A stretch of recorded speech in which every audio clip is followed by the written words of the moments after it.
I suspect that my friends with benefits has feelings for me, and I told her that I don't share her feelings, but I think it was the worst decision of my life. So, about 6 months ago, I went out for drinks with some friends, one of whom was Chris. Chris and I have known each other since middle school. She got wasted and was being flirted with by another guy in the group who was sober, which set alarm bells off for me. So, when we were all walking to our apartments and he lingered instead of going to mine, I ended up crashing on her couch. The next morning, while we were having breakfast, she admitted that she found me cute, appreciated what I did the night before, and wanted to know if I'd be up for a friends with benefits situation. Ever since, we've been just that. We had both just gotten out of relationships then, and surprisingly, this friends with benefits situation resulted in us becoming close friends. Well, before, we had a pretty strict no staying the night rule because, for her, that felt like a step beyond friends with benefits, but late last month she asked if I'd be willing to stay the night because I just really need someone to cuddle with tonight, and I didn't think anything of it and obliged. But now it has become that every time we do it, one of us ends up staying the night at the other's apartment. She's also been making more overtly flirty comments towards me when we're with friends, which was another rule we had because we wanted to keep things private. The problem is, I don't know that I share her feelings.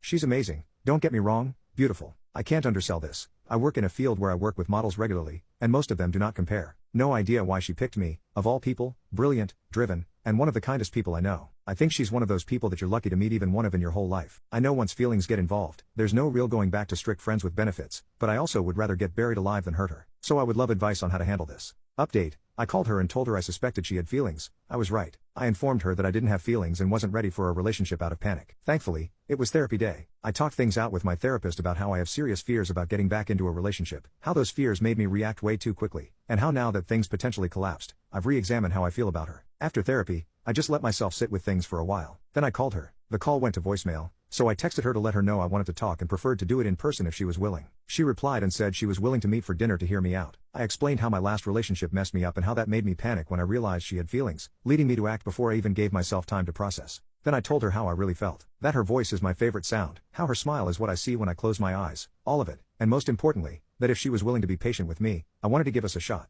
Update 2. I just got home after spending basically all day yesterday and part of today with her. On a scale of 1 to 10, the date was an 11. The day after my last update, she and I had a long call while she was on lunch from her job. It wasn't really about anything specific, but I made up the excuse that I was doing photography at a local greenhouse later that day to steer the conversation to flowers. I found out her favorite flower was lilies, and lucky for me, I already knew her favorite color was pink. So I picked up a bouquet of pink lilies that day and had them waiting. Then came Saturday. I arrived at her apartment, and I swear, nothing could have prepared me for the moment she opened the door. I've photographed models on a Miami beach at sunset, landscapes in Iceland and Ireland, and even a wedding at a small vineyard in Italy. I thought I had a pretty good grasp of beauty based on my experience, but the second she opened the door, my definition changed. Her eyes were the first thing I noticed. Of course, the first thing I noticed was how they were like beautiful ice crystals, highlighted by this gorgeous tan dress, and the way her hair framed her face. Her smile when she saw the flowers made me freeze completely. I literally turned into a stuttering mess. I've never had that happen in my life. I'm usually confident and hard to fluster, but this outstanding human being did it without trying. I made a reservation at an upscale Italian restaurant in our city. The food was pretty good, but I was too distracted by her to care much about whether it was good. She does this cute thing where she apologizes for info dumping, and when I encourage her to keep going because I love hearing her talk, she bobs her head back and forth. It's a bit like watching a penguin dance.